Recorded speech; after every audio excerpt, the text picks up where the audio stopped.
자, 이번 시간에는요, 계산보다 사랑이 앞설 때라는 제목으로 하나님 말씀 증거하도록 하겠습니다. 특별히 가룟 유다와 마리아의 영성을 살펴보도록 하겠습니다. 혹시 여러분 선물을 받아봤을 때 제일 마음에 와닿는 선물이 있습니까? 어떤 선물이 제일 마음에 와닿습니까? 저도 가끔씩 선물을 이렇게 주거니 받거니 할 때가 있어요. 근데 저는 줄 때 되도록이면 선물을 그냥 상대방이 뭘 해야 될지 모르니까 그냥 이렇게 편리하게 이렇게 현찰을 주는 게 대부분입니다. 그런데 이제 다른 사람들은 그러지 않고 뭔가 이렇게 막 선물을 이렇게 줘요. 근데 선물을 딱 받는 순간 그런 생각이 들어요. 아, 이거 어디서 1+1으로 샀나 보다. 뭐 이런 거가 느껴질 때가 있잖아요. 뭐 포인트로 이렇게 얻었나 보다. 그래서 뭘 하나 이렇게 받더라도 이렇게 딱 보는 순간 선물은 선물인데 이게 선물 같지가 않은 거예요. 이거 괜히 이거 받아봤자 뭐 집에다가 두어서 어디다 둘 것도 없고 그냥 뭐 잘 쓸 것 같지도 않고 뭐 이런 선물이 있어요. 선물은 선물인데 기쁨이 없어요. 향기가 안 나요. 그냥 그런가 보다. 예의상 주나 보다. 이런 생각이 드는 게 있어요. 그런데 어떤 선물은요, 그냥 가슴이 뭉클한 선물이 있어요. 비싸서가 아니라 그냥 생각을 하니까 그 준 사람의 마음도 생각이 나고 이 선물을 어떻게 준비했는지도 그냥 이렇게 그려지는 그런 선물이 있어요. 돈으로 계산하는 게 아니라 그 사람의 마음, 그 사람의 사랑이 그 안에 들어있는 그런 선물 같은 것들도 있더라는 거예요. 그래서 이렇게 선물을 받을 때 그게 느껴지는 거죠. 오늘 본문에 보면요, 그런 사람이 나와요. 어떤 사람은 계산을 하고요. 어떤 사람은 계산하지 않고 그냥 사랑하니까 드리는 거예요. 그래서 사랑하니까 대표적으로 마리아가 그래요. 오늘 본문에 마리아가 주님을 너무 사랑하니까 그 향유 옥합을 깨트려서 예수님께 부어버린 거예요. 그리고 그것이 2000년 동안 이 여인이 한 것을 기억하게 하라, 기념하게 하라고 계속 이야기하셔서 지금까지도 그게 우리 안에 들려지는 거예요. 그래서 마리아가 깨뜨린 향유 옥합을 보면 이게 주님을 사랑하는 선물이구나라는 게 눈앞에 들어오더라는 거예요. 그 사람이 어디에 살아요? 베다니의 마리아예요. 자, 오늘 1절 한번 봅시다. 자, 우리 한번 읽겠습니다. 시작. 유월절 엿새 전에 예수께서 베다니에 가셨다. 그곳은 예수께서 죽은 사람 가운데에서 살리신 나사로가 사는 곳이다. 자, 지금 언제냐고 날짜가 나와요. 유월절 엿새 전이에요. 자, 그러면 이거는요, 어떻게 생각해야 되냐면 성경에서 왜 유월절 엿새 전이라고 이야기했을까? 유월절이 중요하니까 그렇게 얘기하는 거예요. 왜냐하면 6월절에 예수님께서 어린 양으로 십자가 지신 사건이기 때문에 그래요. 그래서 성경은 그걸 기록해 놓는 거예요. 그래서 성경을 읽을 때도요, 중요한 거를 좀 이렇게 볼 필요가 있어요. 6월절은요, 이스라엘 민족이 이집트에서 노예에서 해방된 것을 기념하는 절기예요. 그러니까 해방의 날이에요. 자유의 날이에요. 그런데 그 바로 6월절 엿새 전에 예루살렘 입성을 목전에 둔 예수님이 베다니에서 어느 집 식탁 앞에 앉아 있는 거예요. 그런데 그 집이 어느 집이냐? 성경은 그대로 얘기합니다. 죽은 사람 가운데 살리신 나사로의 집이에요. 나사로는요, 죽었다가 다시 살아난 사람이에요. 무덤에서 걸어 나왔던 그 사람이 베다니에 살고 있어요.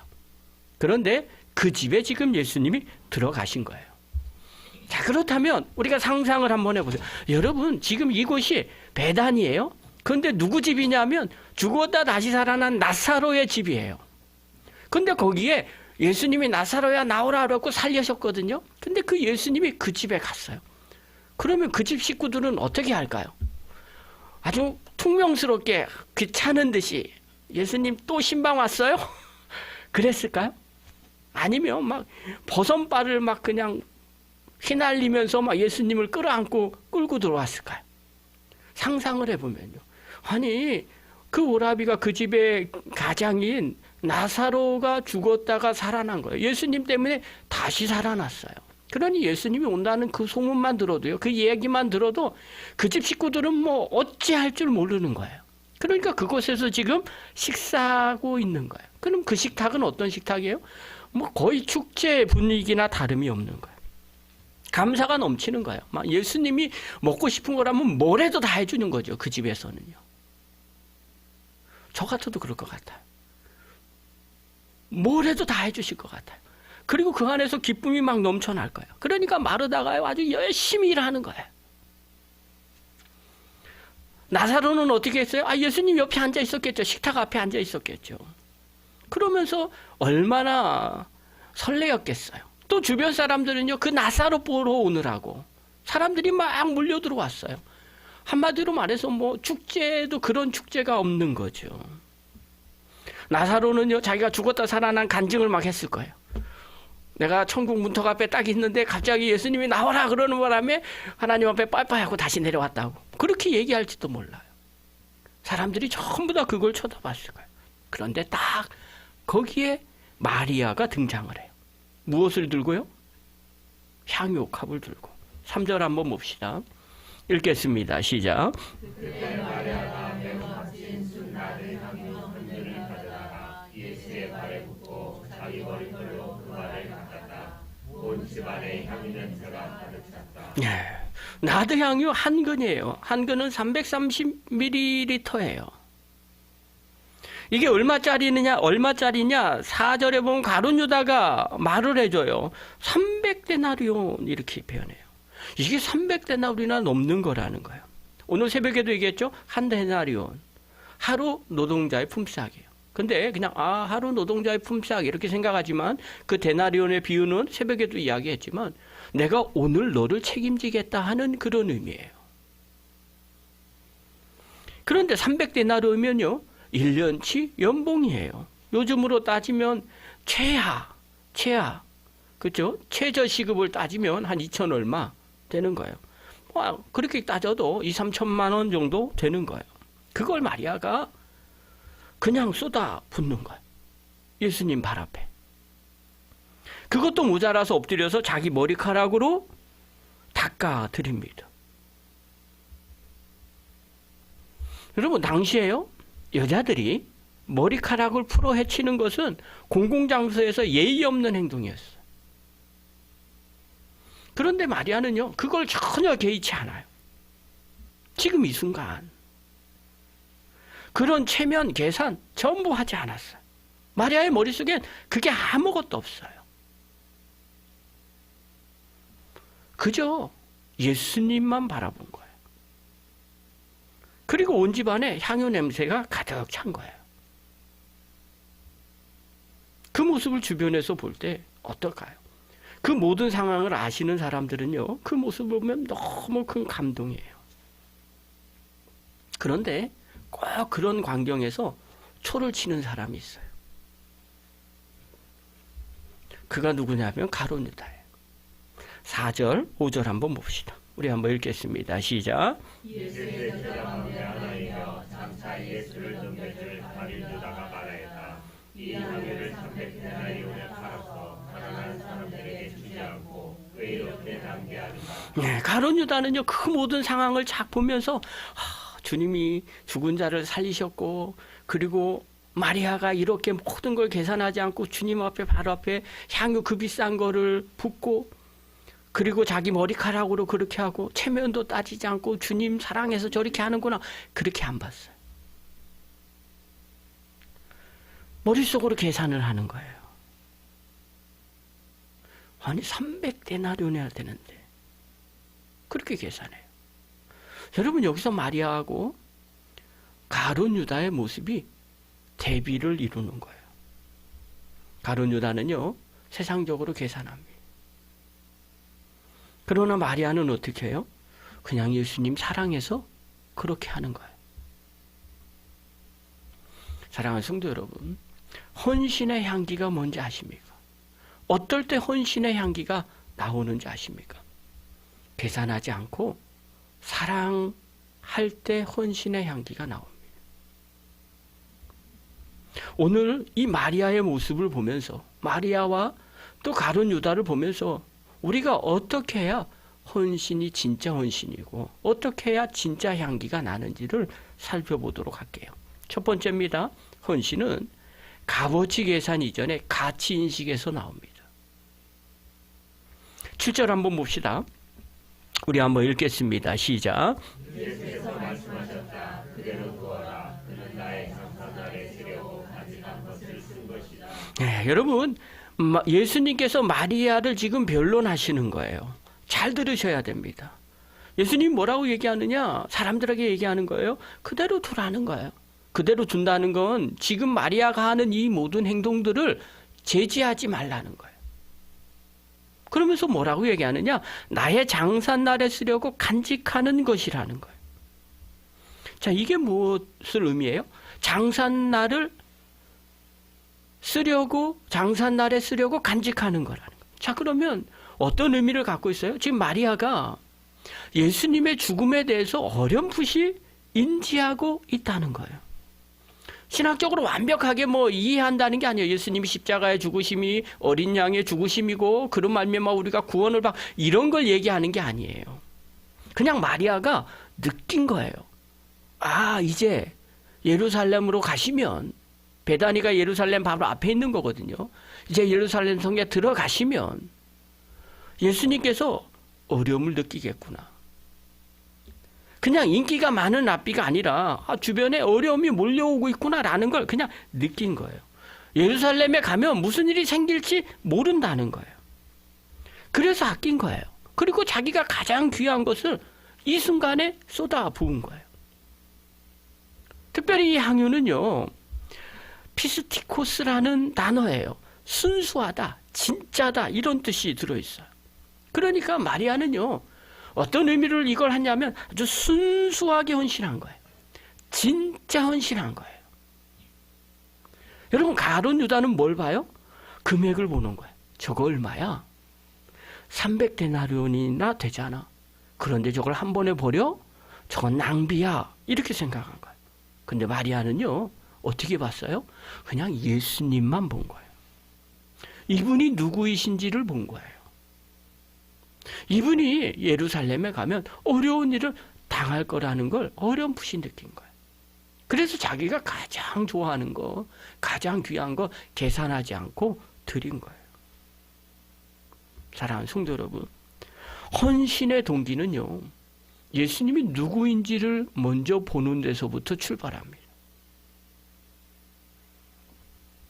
로마 황제 중에요, 막시무스가 있어요. 여러분 보기에 왼쪽에 있는. 그 다음에 우리가 잘 아는 카이사르가 오른쪽에 동상으로 있어요. 둘 다 로마의 황제입니다. 그런데 이 막시무스는요, 전쟁에 나갈 때마다 병사들에게 성과급을 줬어요. 포상금을 줬어요. 계산해서 줬어요. 그래서 병사들이 나갈 때마다 전쟁을 하면요, 죽기 살기로 싸워요. 돈을 받으려고.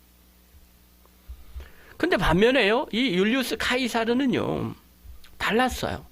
전쟁에 나갈 때마다 병사의 이름을 불러줘요. 그리고 가족 이야기를 기억을 했대요. 그래서 그냥 스몰 토크를 하는 거예요. 이름이 누구고, 그 다음에 어디 살고, 뭐 했고, 가족이 어떻게 되고, 이렇게 이야기를 했다는 거예요. 그걸 기억하고 얘기를 해줬다는 거예요. 근데 어떤 일이 벌어지느냐? 돈을 주지 않는데도요, 군사들이 전쟁에 나가서 싸울 때는요, 죽기 살기로 싸우더라는 거예요. 이유는 딱 하나인 거예요. 황제가 내 이름을 불러줬다는 거예요. 우리 가족 이야기를 했다는 거예요.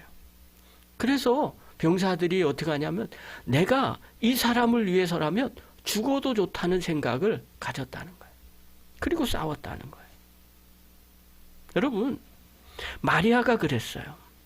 예수님이 얼마짜리 분인지를 계산한 게 아니에요.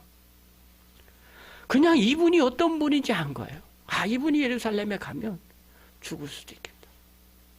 내가 사랑하는 이분. 그래서 자기가 귀한 것을 그냥 계산하지 않고 깨트린 거예요. 우리 영적인 눈이 열려지셔야 돼요. 헌신은 누가 하는 줄 압니까? 계산하는 사람이 하는 게 아닙니다. 가치가 무엇인지를 아는 사람이 합니다. 사도 바울이요, 빌립보 교회 편지를 씁니다. 빌립보서 3장 8절은요, 감옥에서 편지가 쓰게 된 바울이요, 감옥에 갇혀 있을 때예요. 그 상황에서 바울이 이렇게 표현을 해요. 그뿐만 아니라 내 주 예수 그리스도를 아는 지식이 가장 고귀함으로 나는 그 밖에 모든 것을 해로 여깁니다. 나는 그리스도 때문에 모든 것을 잃었고 그 모든 것을 오물로 여깁니다. 나는 그리스도를 얻고 이렇게 이야기합니다. 바울은요, 자기가 갖고 있는 바울은 자기가 갖고 있는 모든 것을 오물로 여겼다는 거예요. 왜 오물로 여길까요? 주님을 아는 게 너무 귀한 거라고 생각하기 때문에 그런 거예요. 예수님이 너무 귀하기 때문에 그런 거예요. 300데나리온도요. 그리스도 앞에서는 그냥 오물인 거예요. 그래서 마리아가 예수님이 너무 좋으니까 그 모든 것을 내려놓은 거예요. 사랑하는 성도 여러분, 우리가 교회에서 봉사하고 섬길 때도요, 어느 순간에 피곤할 때가 있어요. 내가 왜 이런 걸 해야 되지? 아니면 다른 사람 안 하는데 왜 나는 이런 걸 해야 될까? 자기도 모르게요, 짜증날 때도 있고요, 하기 싫다는 그런 마음이 올라올 때도 있어요. 그런데요, 그때가 우리가 가룟 유다처럼 그 프레임으로 예수님을 볼 때예요. 계산기를 꺼낸 거예요. 그런데 여러분, 그 계산기를 내려놓으셔야 됩니다. 그리고 예수님을 바라보셔야 됩니다. 예수님이 누구신지, 그리고 그분이 나에게 어떻게 해주셨는지. 여러분, 그것을 할 때요, 헌신이 다시 향기가 나기 시작합니다. 저는 우리 안성열림교회 모든 성도들 주님을 보면서 헌신의 향기가 나는 믿음의 종이 되기를 간절히 축원합니다. 두 번째로요, 헌신은 때를 아는 민감함에서 나옵니다. 헌신은요, 때를 아는 민감함에서 나옵니다. 오늘 3절 한번 다시 한번 볼까요? 우리 한번 읽겠습니다. 시작.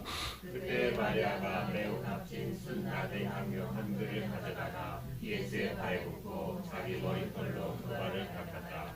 온 집안의 향기 냄새가 가득했다. 네, 여러분, 이 본문의 타이밍을 보셔야 됩니다. 왜 하필 지금이었을까? 예수님은요, 지금 마지막 주간으로 가고 계시는 거예요.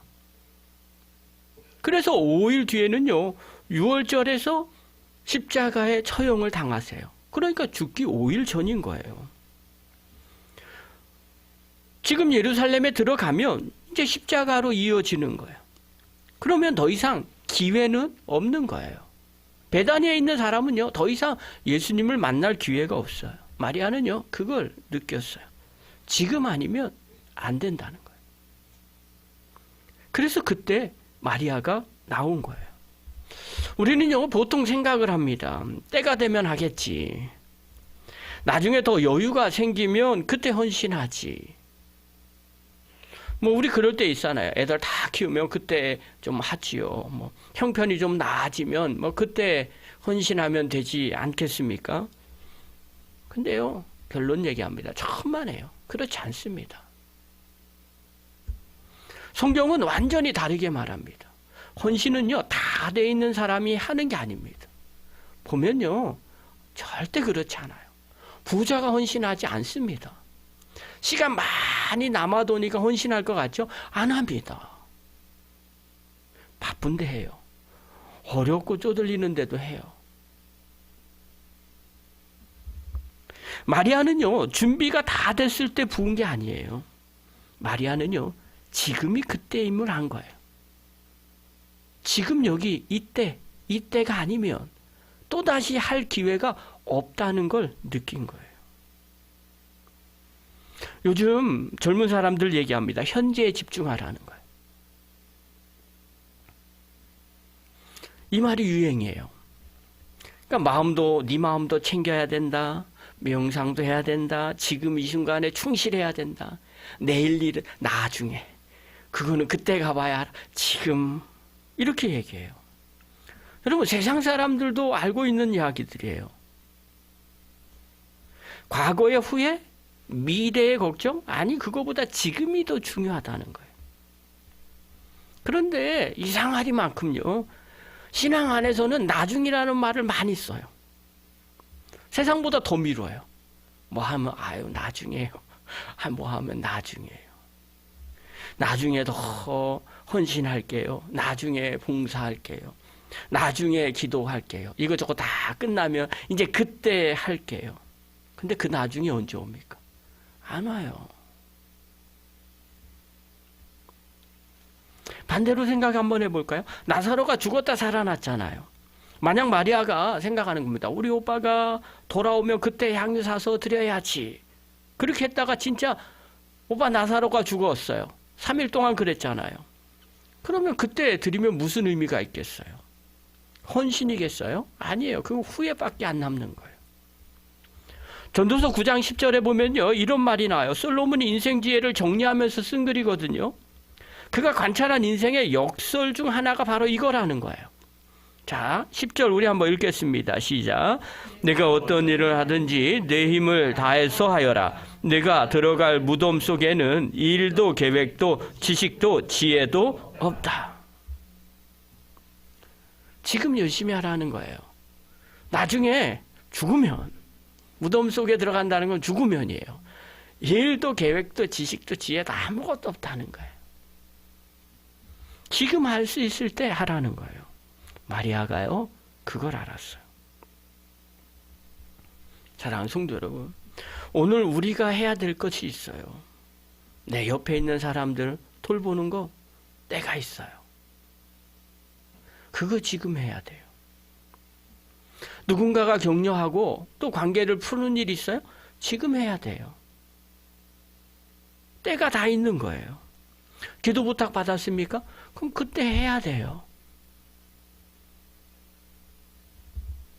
그냥 지금 하는 게 중요한 거예요. 여러분, 헌신의 향기는요, 나중에라는 곳에서 나오지 않아요.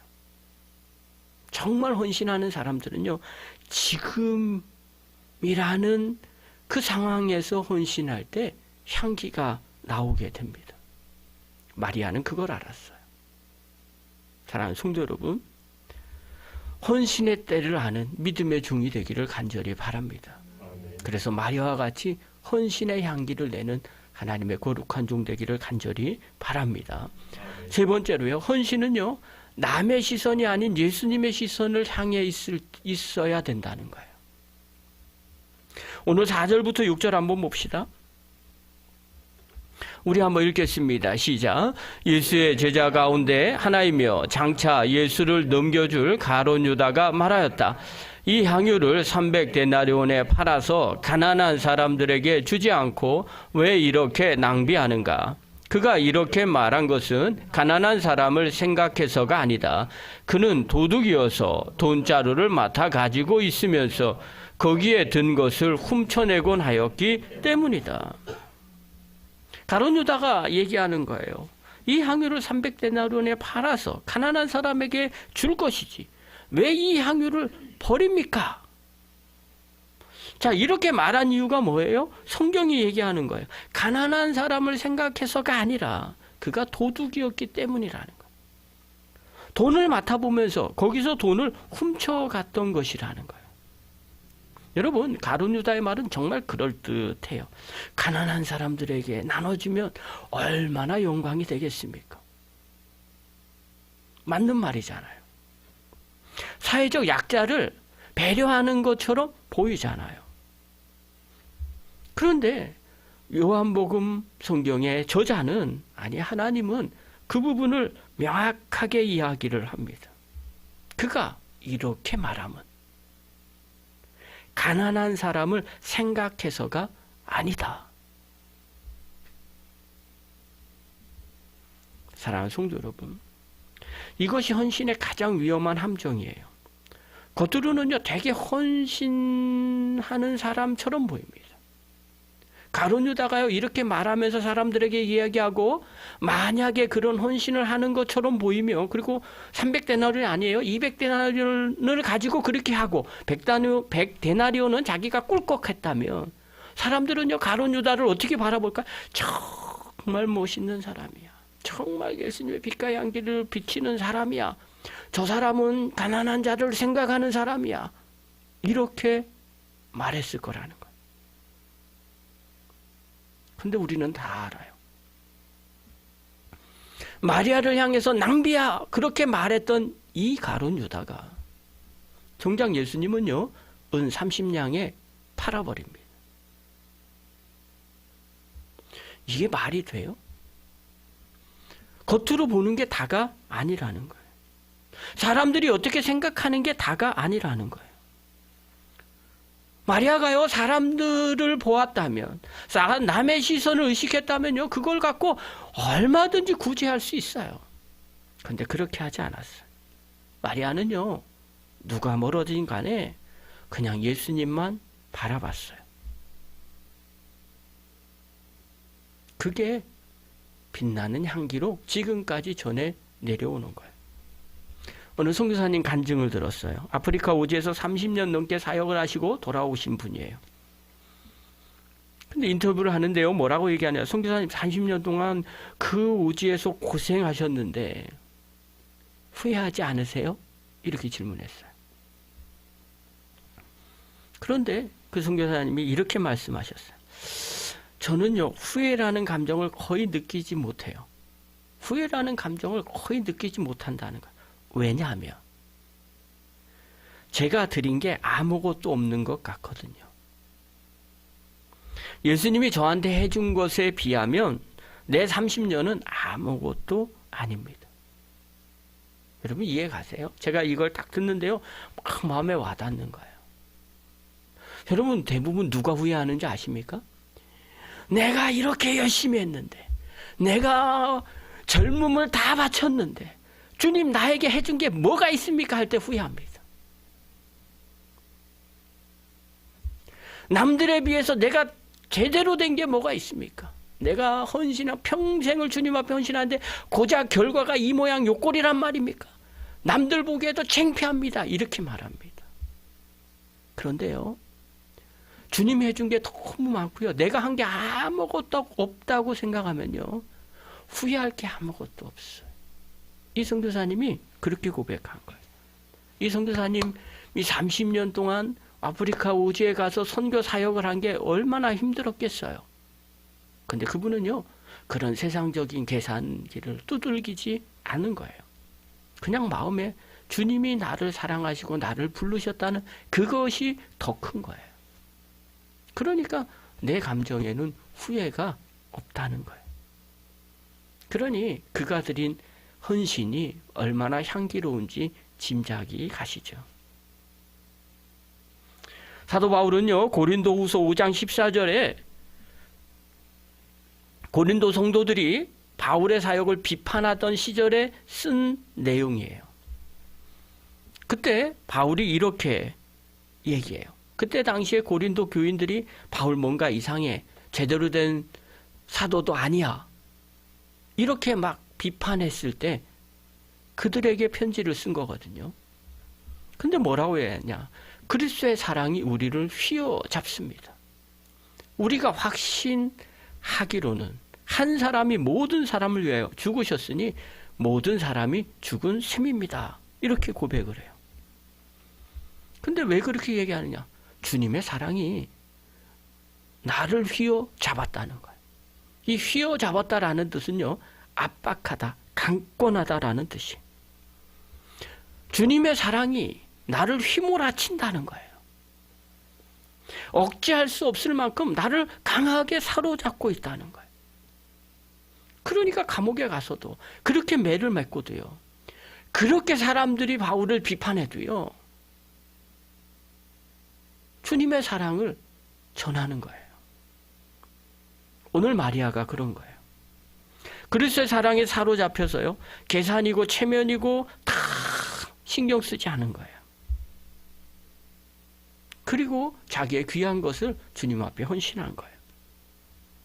사랑하는 성도 여러분, 오늘 우리가 교회 안에서, 또 신앙 안에서, 가정 안에서 누군가의 눈치를 보면서 헌신하려고 하는 그런 척을 하고 있습니까? 저 사람이 나를 어떻게 볼까? 내가 저 사람보다 좀 못하는 것 같은데, 아니면 또 조금 더 잘하는 것 같은데, 혹시 내가 이거 하면 또 혹시 무슨 얘기 듣는 거 아닌지 몰라. 여러분, 그 눈치 갖고 헌신하면 제대로 된 헌신을 할 수가 없다는 거예요. 그 눈치 내려놓으시고요, 예수님의 눈으로 보셔야 됩니다. 예수님은요, 그렇게 헌신한 마리아를 어떻게 말하는 줄 압니까? 8절 한번 봅시다. 우리 한번 읽겠습니다. 시작. 가난한 사람들은 언제나 너희와 함께 있지만 나는 언제나 너희와 함께 있는 것이 아니다. 마리아가 옳다고 하나님이 주님께서 말씀하고 계시는 거예요. 가룟유다, 가난한 자들 얘기하지만 언제나 너희와 함께 있어. 근데 마리아, 나는 너희와 영원히 함께 있는 게 아니야. 지금 이때 아니면 안 돼. 그러면서 마리아를 지지하는 내용인 거예요. 사랑하는 성도 여러분, 우리의 헌신이 사람의 시선을 보는 것이 아니라 예수님의 시선을 느끼면서 그분이 원하는 헌신을 하는 믿음의 종이 되기를 간절히 축원합니다. 오늘 계산보다 사랑이 앞서는 마리아의 모습을 보았어요. 헌신은요, 계산 이전에 가치인식에서 출발하는 거예요. 이분이 누구인지를 알 때 300데나리온은 아깝지가 않습니다. 헌신은요, 때를 아는 민감함에서 나오는 겁니다. 나중에가 아니라 지금 헌신하는 시간입니다. 헌신은요, 남의 시선이 아니라 예수님의 시선으로 향해 있어야 향기 나는 시선이 됩니다. 사람들이 비판해도 누가 뭐래도 신경 쓰지 마십시오. 그냥 예수님만 바라보고 헌신하는 자, 하나님은 그 사람을 찾습니다. 그리고 그 사람에게 은혜를 부어 주십니다. 이번 사순절 3월 한 달 내내 여러분 삶 가운데 주님이 십자가를 향해서 걸어가신 그 길, 주님이 우리를 조건 없이 사랑해 주셨기 때문에 우리가 구원받은 하나님의 백성이 된 겁니다. 이걸 깨달으시면요, 우리도 주님 앞에 조건 없이 헌신하는 그런 믿음의 종이 되기를 간절히 바랍니다. 우리가 드려야 할 향유가 도대체 뭘까요? 여러분의 시간이 향유예요. 또 여러분의 재능이 향유입니다. 여러분의 열정이 향유고요. 때로는 여러분의 기도의 눈물이 향유입니다. 이거 계산하지 마시고 그냥 부으십시오. 그러면 온 집안의 향기가 활활 나고요. 또 그 향기가 흘러 넘칩니다. 우리 안성열림교회 모든 성도들 헌신의 향기를 바라는 믿음의 거룩한 종들 되기를 간절히 축원합니다. 기도하겠습니다. 하나님